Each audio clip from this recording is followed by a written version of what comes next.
মানে আমার কলেজের বড় ভাইরা বলছে তুমি বিএনএস থাকো, শাহবাগ পরে যাও। বিএনএস যখন ছিলাম আমাকে দুটো পুলিশ এসে বলতেছে তুমি এখানে ইউনিফর্ম পরে কি করো, এখন তো কলেজ খোলা না। পরে আমি বলতেছে আমার কাজ আছে। ওরা শুধু পারে না আমার গায়ে হাত দিতে, কারণ ওইখানে ওর পাবলিক প্লেস ছিল। টাকাতে ওরা ওখানে ফায়ার করতো।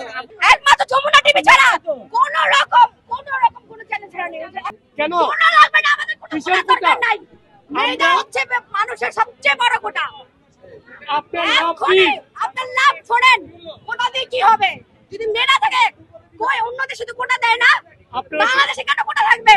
কেন আপনারা ভার্সিটির মানুষ, ভার্সিটির স্টুডেন্ট দেখেছেন, কলেজ আর হাই স্কুলের স্টুডেন্ট এখনো দেখেন নাই। একবার যদি সব স্টুডেন্ট নাইমা যায়, এইসব ছাত্রলীগ, যুবলীগ, ছাত্রদল আরে পুলিশ কেউ থাকবে না, টিকবে না। 4 কোটি স্টুডেন্টের সামনে এইসব কিছুই না। খালি কোন ফ্যামিলি প্রবলেম বা এইসব গুলাগুলির কারণে শুধু হচ্ছে না, নামতে পারতেছে।